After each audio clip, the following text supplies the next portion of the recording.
Casey, are you there?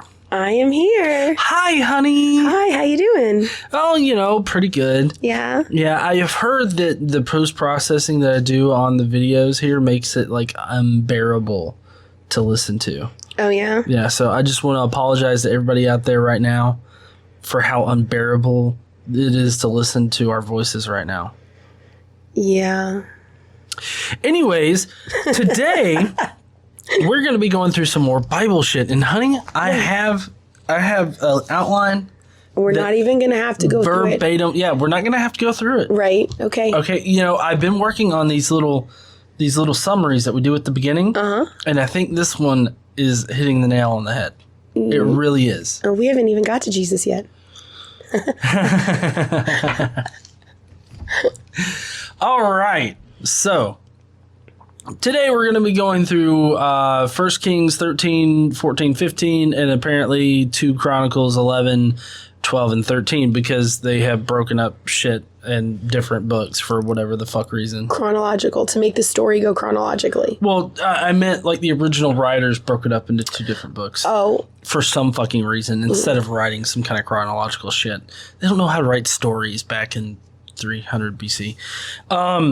Or whenever these fucking things were written.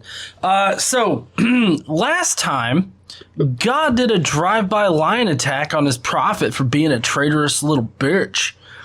And then Jerry was priesting everyone in the kingdom like an online universal church. And that pretty much fucked him over with God, who lost a bet on Jerry, who was the one that was priesting everybody. And then Opie, Jerry's son... like the kid that just sticks around at home and doesn't ever make anything of himself. He becomes king. And a prophet told him that God was going to yeet the fuck out of all of them for fucking with his priesthood. And then Opie was yeeted the fuck out by God. In case you guys don't know, yeet in this context means fucking kill. I hate that word. That's why I gave it a definition, because it means literally anything. Also, it's Abijah. Opie. Rory then slips a condom on Judah and Ben for some quality time. What? By the way, Rory is a man whore, by the way. He's got a lot of bitches that he loves to fuck all the time. Oh, my God. Judah then starts sucking other gods' dicks. Like, the people of Judah started sucking all these other gods' dicks. And they even had gigolos who craved gay ass. Sorry.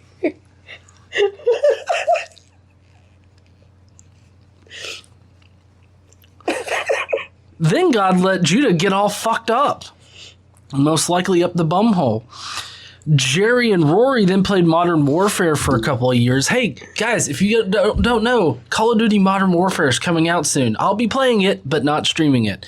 So, Egypt raided the nether temples of the Israelites, the Judas, whatever. And then Rory is going to take some time off to study history, as one does, while playing Call of Duty. But you see, the thing is, though, is that he's illiterate as fuck, so he gets mad and he burns all of his history books, and we don't have any kind of records of what history books he has. Rory then dies because fuck him. Actually, it was because he dabbed on God way too much. But his son Opie took over Judah. I don't know. I thought it was Opie. Opie. This is Rory. Rory has a son named Opie. And Opie fights Jerry with people. Or Opie. I think... No. I think Opie's fighting Jerry. Sorry, this is... I guess maybe this is while Jerry was still alive. Oh, yeah, because Opie died. Yeah. Okay. So Opie fights Jerry with people. Kind of like hitting a motherfucker with a motherfucker kind of situation. Opie then sucks God's dick really good. And he proudly displays his cock-sucking methods in front of the people. As payment, God helps Opie kick ass. And Opie was also a man whore that did all of the same stupid shit that his father did, including taking a break to study history and burning all of his books because he was illiterate as fuck. The end. Whew. You know what's sick is that I see where you got everything that you just said. But we're going to go through the real shit anyway. So I told you I'm getting better. Mm-hmm. Yeah. Oh, I didn't say anything that you said was right. Oh. I just see how you got there. Oh, okay. And you're going to see how we got here after the intro. Yay!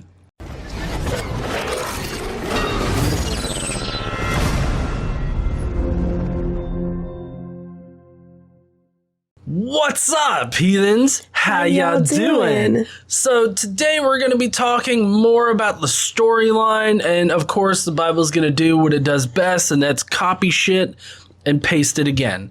And that's the general idea about today. Okay.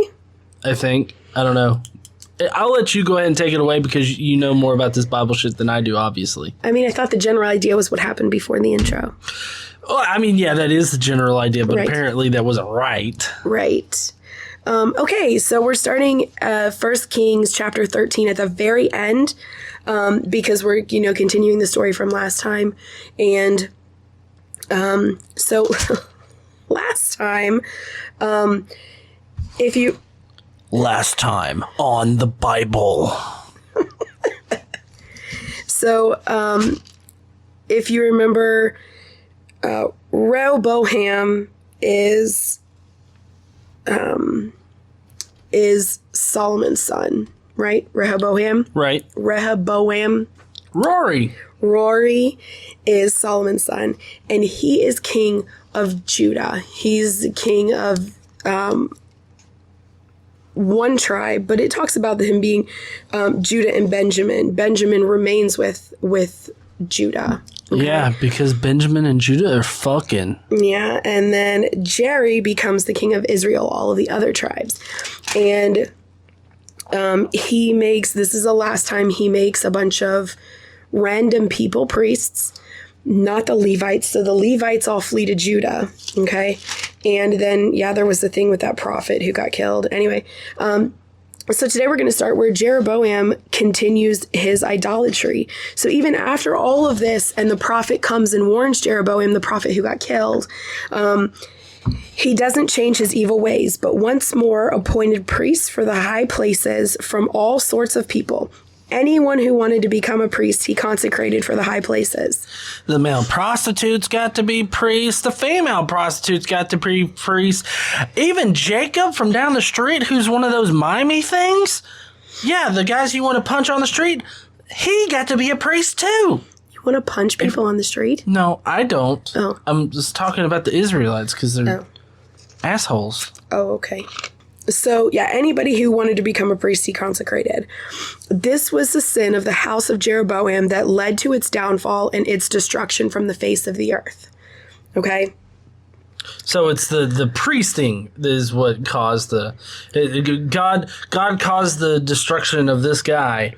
All because he was like, hey, he was basically the Oprah of priests. You can be a priest. You can be a priest. We all can be priests. Well, yeah. So, I mean, he did other stuff. Like he created the idols, the golden calves and stuff. And that was a problem. But mainly, the priests are supposed to be the descendants of Aaron. And the Levites are supposed to be the priests' helpers. And this is how it's written in the Old Testament. So this is the Jewish law. Mm-hmm. And he's obviously not following it. And it's kind of a big deal. This is kind of a big deal. Well, I wonder why God doesn't cause the destruction of America now. I get that a lot of Christians think that hurricanes and all this other shit are God's judgment, but I mean he he totally destroys Jerry here, as far as killing him and shit. Why doesn't that happen now? I don't know. Probably because God doesn't exist. Okay. So at that time, Abijah, who GE has coined Opie. Opie. Now, I'll start with this because I need you to understand. Jeroboam and Rehoboam both have sons named Abijah. John has dubbed Jeroboam's son Abijah Ob, and Rehoboam's son Abijah Op. Okay. Well, yeah, and that's because of how they come. Yeah. It's alphabetical. I got you. Yes, I'm sure there was a total logic to that. So at that time, Abijah, son of Jeroboam, became ill, and Jeroboam said to his wife, "Go disguise yourself so you won't be recognized as the wife of Jeroboam." He talks about himself in the third person. "Then go to Shiloh. Ahijah, the prophet, is there, the one who told me I will be king over this people. Take 10 loaves of bread with you, some cakes, and a jar of honey, and go to him. He will tell you what will happen to the boy." So Jeroboam's wife did what he said and went to Ahijah's house in Shiloh. Now Ahijah could not see. His sight was gone because of his age. But the Lord had told Ahijah, "Jeroboam's wife is coming to ask you about their son, for he is ill, and you are to give her such an answer. When she arrives, she will pretend to be someone else." She's a lying bitch is what she is. I don't know why this is necessary, her pretending to be someone else. It doesn't really make sense, but whatever. So when Ahijah heard the sound of her footsteps at the door, he said, "Come in, wife of Jeroboam. Why this pretense? I have been sent to you with bad news.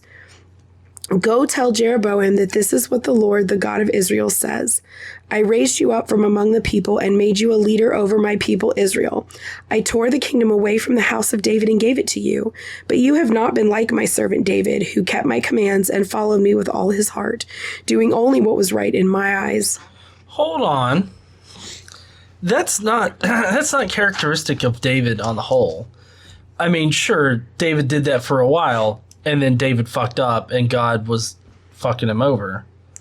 Well, David fucked up the one thing, and he paid for that, right? But he overall, even after that, did what God said. David is like the icon of Israel as far as God is concerned. Well, yeah, I know, but I guess it's just that, like, David...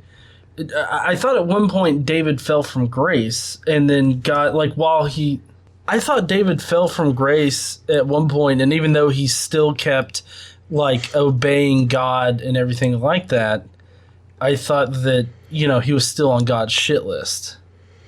Maybe I'm wrong about that. I thought that he was still, like, as he went on through his life, like, he was on God's shit list. No, I don't think he was on God's shit list. He, one of the reasons why he wasn't allowed to build the temple is because he had killed so many people, but he did it for God, so it wasn't necessarily a bad thing. Okay. But he wasn't pure enough. So, I mean, it wasn't that he was on God's shit list at all. Okay. Yeah. All right. My bad. Okay. You have done more evil than all those who lived before you. You have made for yourself other gods, idols made of metal. You have provoked me to anger and thrust me behind your back. He thrust God. Yeah, behind his back. I know. Mm-hmm. Up the poop chute. Because of this, I am going to bring disaster on the house of Jeroboam. I will cut off Jeroboam, every last male in Israel, slave or free. I will burn up the house of Jeroboam as one burns dung until it is all gone. Jesus Christ. Oh. I will burn you like we fucking burn shit, motherfucker. Do you understand me? Like, I don't know. That seems like it's very emotionally charged. Wait for this. You ready? Yeah. Dogs will eat those belonging to Jeroboam who die in the city, and the birds of the air will feed on those who die in the country. Jesus Christ. So basically what he's saying, and you'll see this as we go along, none of the house of Jeroboam will be allowed to be buried. Oh, okay. So they'll never rest in peace or anything. Well, no, they're going to rest in the stomach of dogs, and then they're going to be shat out. And then burned. Which, it makes sense that they would be like, oh, those in the city will be eaten by dogs. Dogs eat shit all the time. The Lord has spoken. As for you, go back home, and when you set foot in your city, the boy will die. All Israel will mourn for him and bury him. He is the only one belonging to Jeroboam who will be buried, because he is the only one in the house of Jeroboam in whom the Lord, the God of Israel, has found anything good. The Lord will raise up for himself a king over Israel who will cut off the family of Jeroboam. This is the day. What? Yes, even now. And the Lord will strike Israel so that it will be like a reed swaying in the water. He will uproot Israel from this good land he gave to their forefathers and scatter them beyond the river, because they provoked the Lord to anger by making Asherah poles. And he will give Israel up because the sins of Jeroboam has committed and has caused Israel to commit. Jerry has fucked the Israelites over big time. Yeah. And it's all Jerry's fault. That's why he's going to get his dick cut off. I mean, he would have already gotten part of his dick cut off because, Jew things. Yes, honey. He did cut part of his dick off already. I was speaking metaphorically, of course. But yes, physically, that's true. Then Jeroboam's wife got up and left and went to Tirzah. As soon as she stepped over the threshold of the house, the boy died. They buried him, and all Israel mourned for him, as the Lord had said through his servant, the prophet Ahijah. Let me channel my inner Christian right now. So obviously, it wasn't God that killed the little fuck. It was the mom? The sins of the father. Well, the mom is the one that crossed the threshold of the door, so fuck that mom. Was she supposed to never go home? Exactly. I mean, the prophet told her to go home. Yeah, I mean, she could just be like, wait a second. As soon as I go home, my son's going to die. Yep. And so you want me to go home? I think I'll go to a Holiday Inn. Just have the kid come and see me on occasion. Okay. Meanwhile, in Judah. Meanwhile, at the Legion of Doom. In Judah. In Judah. Yeah. Rehoboam lived in Jerusalem and built up towns for defense of Judah. Bethlehem, Edom, Tekoa, Beth, Zur, Soko, Adullam, Gath, Marishah, Ziphah, Adoraim, Lashish, Azekah, Zorah, Ajalon, and Hebron. See, I feel like you're just like they just wanted to name a bunch of places just like grunts and sounds that you would make. Yeah. These were the fortified cities in Judah and Benjamin. He strengthened their defenses and put commanders in them with supplies of food, olive oil, and wine. He put shields and spears in all the cities and made them very strong. So Judah and Benjamin were his. I mean, have you ever really thought about how they're naming shit? Because, I mean, you've got, like, Tribe of Dan, Benjamin, Judah. I'm fairly certain there's probably a gym in there somewhere. But then you've got, like, oh, we're going to go to the town of Zuka, and we're going to suck Obadiah Ganiah's dick for a while. And then we're going to wrap Ben in a condom and stuff. Like, I don't know. It just seems kind of weird. Yes. How they name things. Not the condom bit. They did not use condom. If they did, it would have been the goat intestine condom. Lambskin. Lambskin, but they originally started using the intestines of goats and lambs and shit. Right. But your condom story is definitely not what's weird. So, anyway, Rehoboam married Mahalath, which I was telling you sounds like a Klingon name.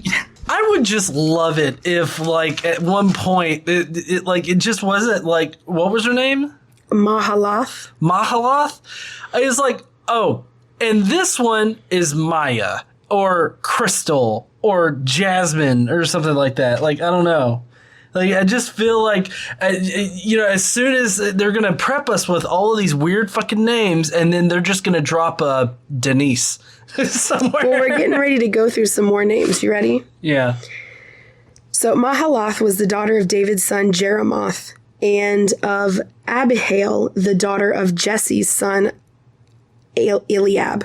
So there's Jesse, right? That's normal. Right.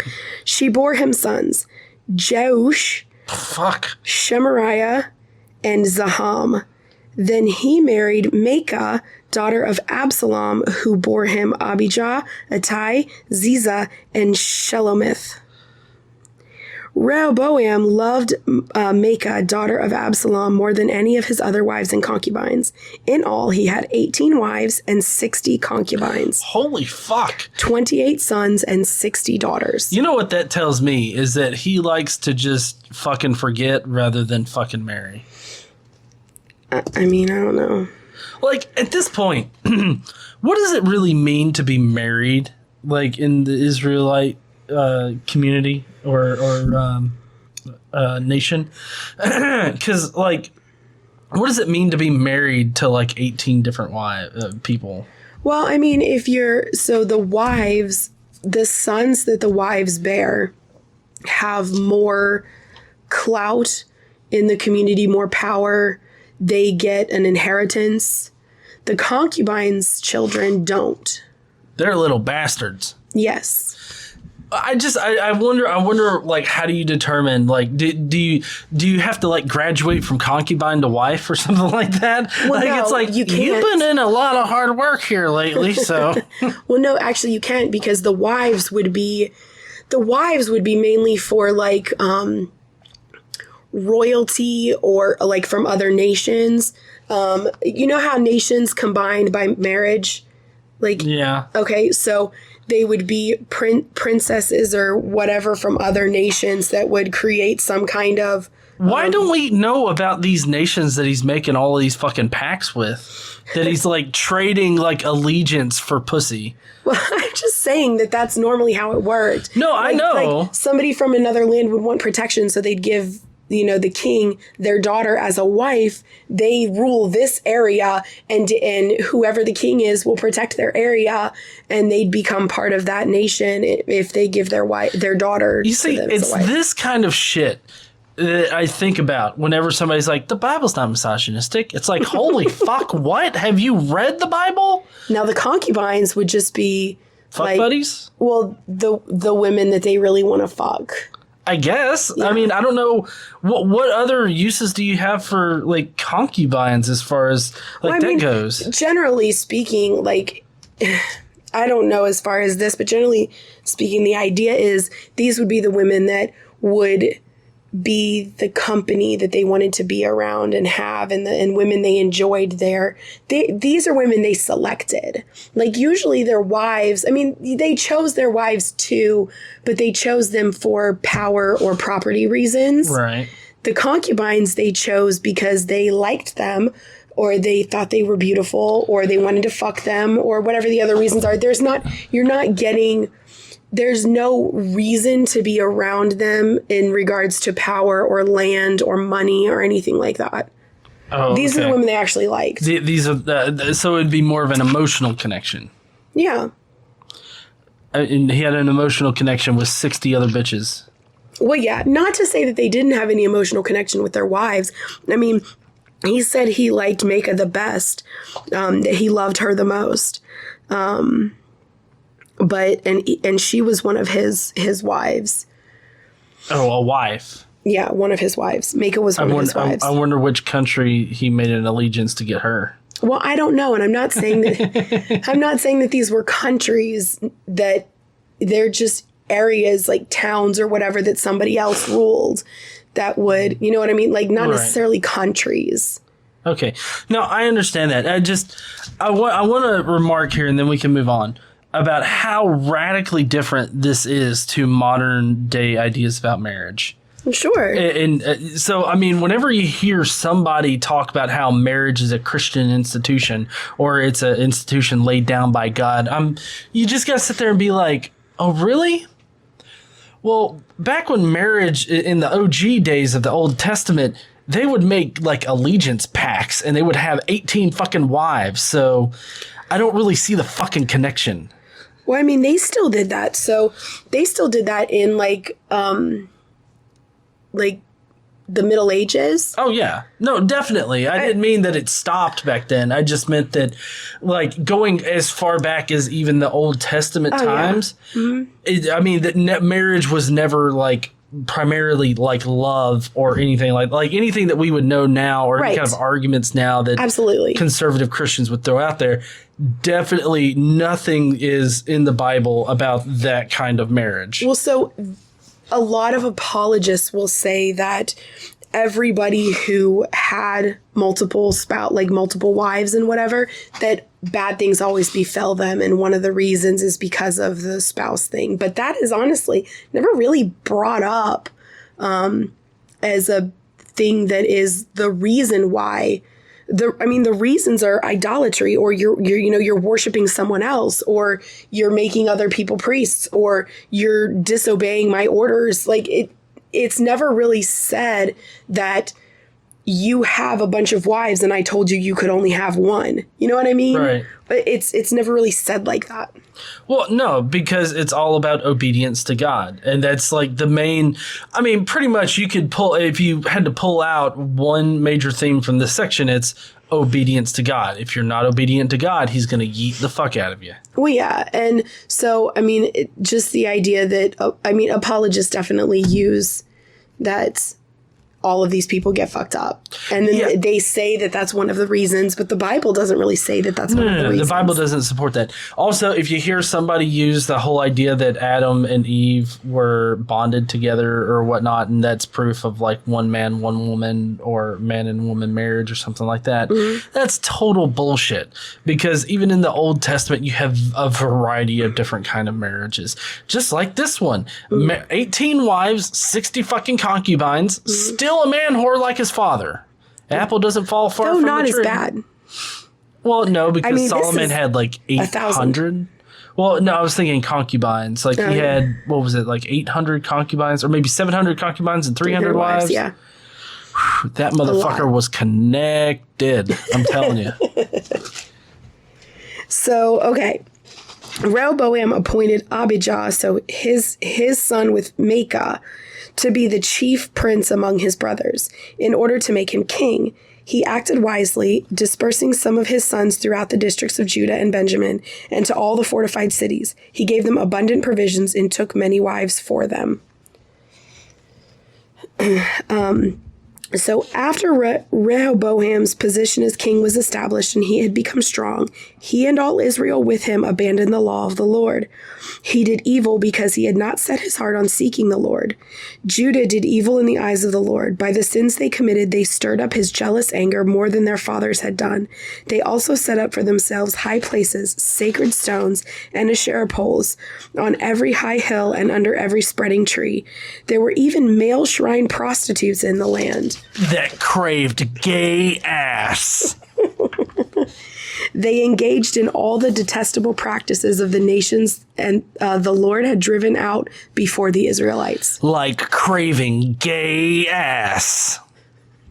Ever since the Triceratops thing, the whole craving gay ass thing, I don't know, it sounds like it should be this monumental thing. I can't even believe I bought that book. Like that's gonna be on my shit. I should do a dramatic reading of the Triceratops book. You should. Yeah. Okay, so because they had been unfaithful to the Lord, Shishak, king of Egypt, attacked Jerusalem in the 5th year of King Rehoboam. So I think it's interesting that why would the king of Egypt give one single fuck that Rehoboam and Judah had been unfaithful to Yahweh? Egypt didn't worship Yahweh. No, they didn't. And Egypt even enslaved, according to the Bible here, they spent a good amount of time enslaving the Israelites. Yeah. So I don't understand why, even then, who was it, like King, what was it, Ramses or something like that, was like, fuck your God, get back out there and do some more yard work, motherfucker. So, with 1,200 chariots and 60,000 horsemen, and the innumerable troops of Libyans, Sukkites, and Cushites that came with him from Egypt, he captured the fortified cities of Judah and came as far as Jerusalem. So basically, God allowed them to get fucked up.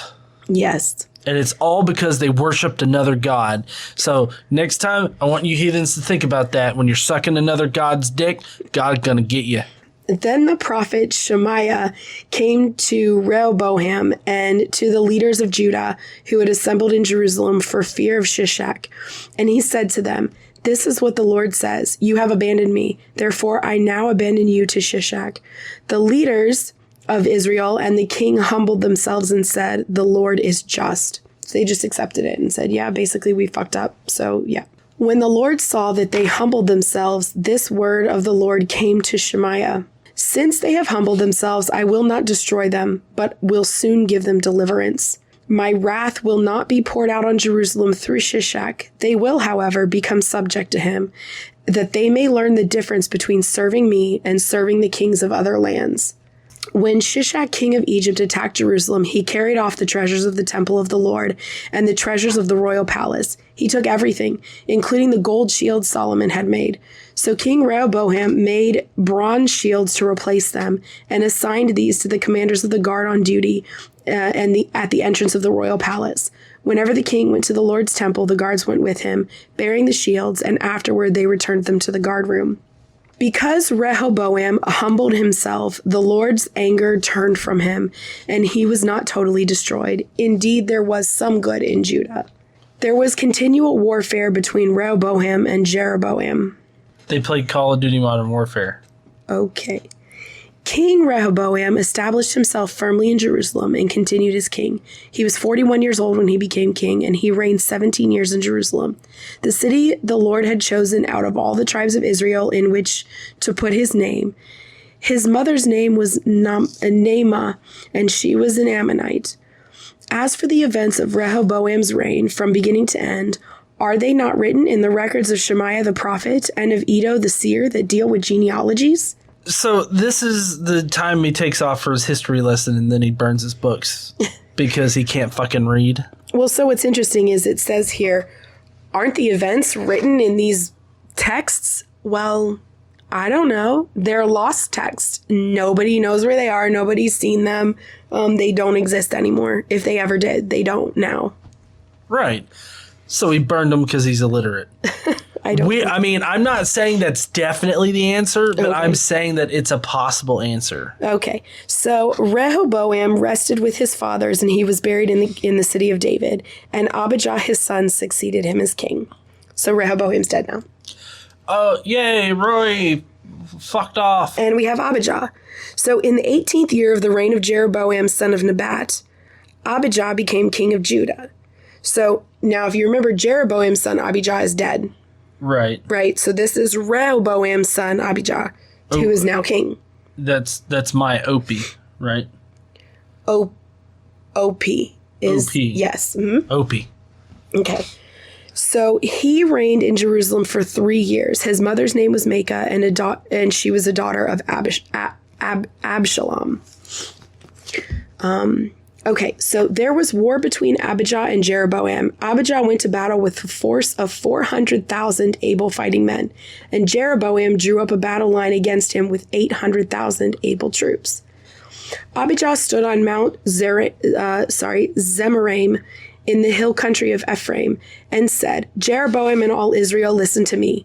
Don't you know that the Lord, the God of Israel, has given the kingship of Israel to David and his descendants forever by a covenant of salt? Yet Jeroboam, son of Nebat, an official of Solomon, son of David, rebelled against his master. Some worthless scoundrels gathered around him and opposed Rehoboam, son of Solomon, when he was young and indecisive and not strong enough to resist them. And now you plan to resist the kingdom of the Lord, which is in the hands of David's descendants. You are indeed a vast army, and have with you the golden calves that Jeroboam made to be your gods. But didn't you drive out the priests of the Lord, the sons of Aaron, and the Levites that make the priests of your own as peoples of other lands do? Whoever comes to consecrate himself with a young bull and 7 rams may become a priest of what are not gods. As for us, the Lord is our God, and we have not forsaken him. The priests who serve the Lord are sons of Aaron, and the Levites assist them. Every morning and evening they present burnt offerings and fragrant incense to the Lord. They set out the bread on the ceremonially clean table and light the lamps on the gold lampstand every evening. We are observing the requirements of the Lord our God, but you have forsaken him. God is with us. He is our leader. His priests with their trumpets will sound the battle cry against you. Men of Israel, do not fight against the Lord, the God of your fathers, for you will not succeed. You know what's sad is that in another generation, they're going to have to do this shit all over again. Yeah. It's just going to be a direct copy paste, I bet you. Because I mean, that's what happens in the Old Testament. You have these people that are like, no, we serve God. We know if we don't serve God, we're going to get fucked up. So we serve God. And then their sons and daughters or granddaughters or grandsons or whatever are like, you know what? I don't think I want to fucking serve God no more. I mean, shit ain't happening, so might as well not suck that God dick, right? And then God fucks them up. And it's like, oh shit, I guess we shouldn't have stopped sucking that God dick. And I mean, it's just a repeat. It's like rinse and repeat. It's really important to understand that you gotta suck that God dick. Gotta do it. And there's lots of examples of God fucking him up. Yeah. Yep. Okay, so Jeroboam had sent troops around to the rear so that while he was in front of Judah, the ambush was behind them. Judah turned and saw they were being attacked at both front and rear, and they cried out to the Lord. The priests blew their trumpets, and the men of Judah raised the battle cry. I'm sorry. I got a visual of somebody in the front and then somebody coming up the back and then the guy in the middle's like, oh God. And it's like what did that one Supreme Court justice say it was? Devil's Triangle? Oh, for God's sake. Anyway, at the sound of their battle cry, God routed Jeroboam and all Israel before Abijah and Judah. The Israelites fled before Judah, and God delivered them into their hands.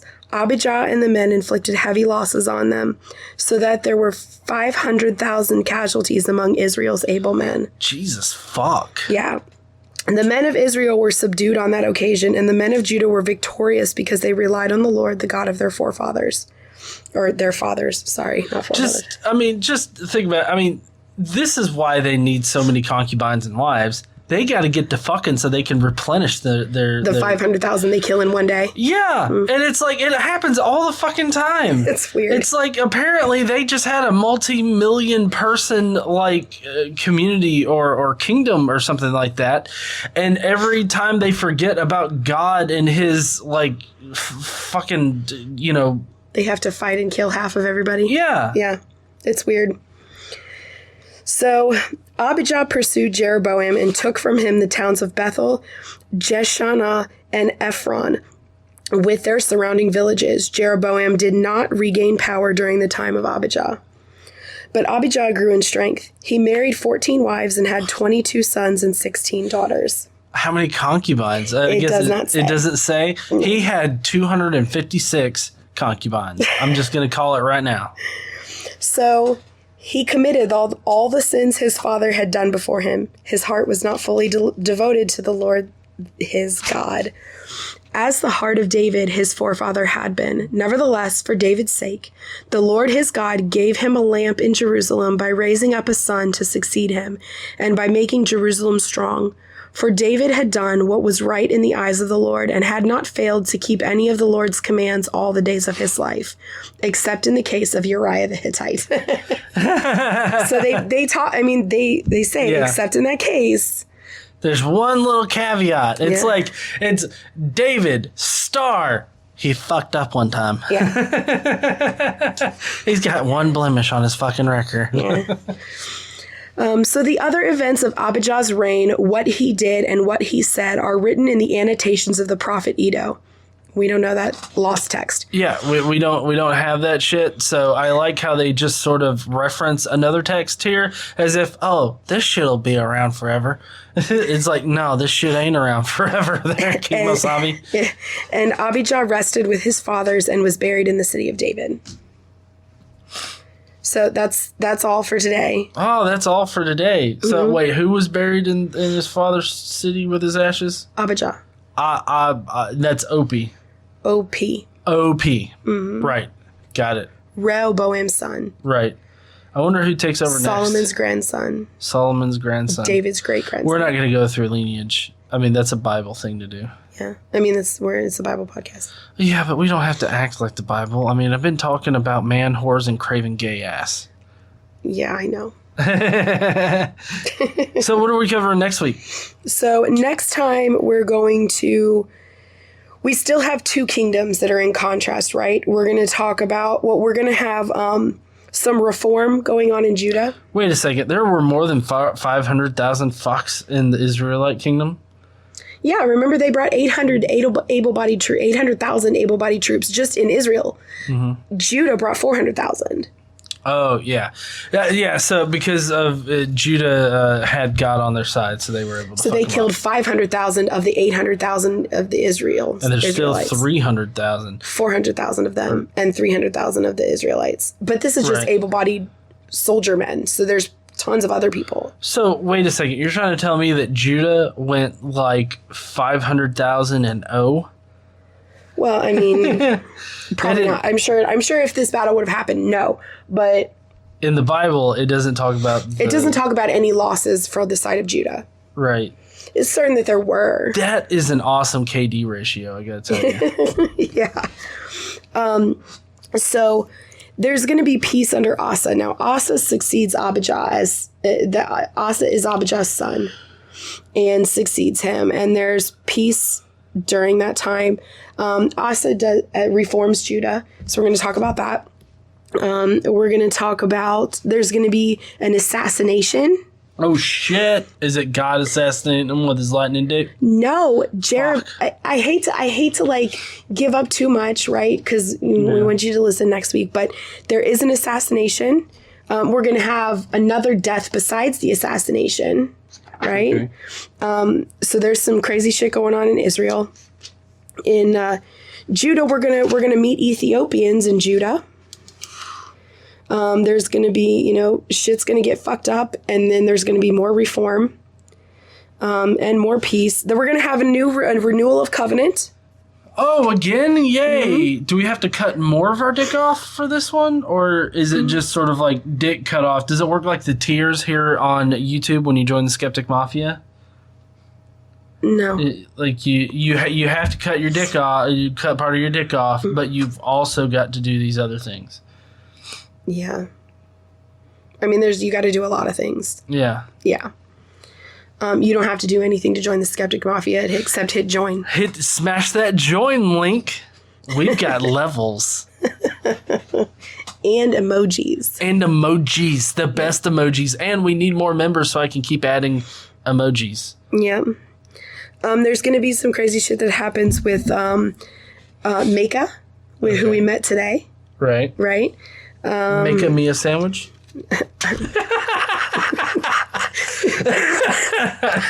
You just came up with that, like right on that spot. I did. Yeah, I know. Yeah, I'm pretty good at that kind of shit, you know? Yeah, I know. Let's see. We're going to have a new king of Israel. We're going to have a couple new kings of Israel. We're going to have some suicide. Oh, shit. Demonetized. Yeah, we're going to have a lot of shit going on next week, like a lot. We're going to talk about somebody's diseased feet, which is going to be hot. I feel like I've seen that on Twitter or Imager or something. Yeah, next week is going to be kind of long. Oh, well, that's for next week. Yeah. Luckily, we've got a full weekend in order to get it recorded. Yeah.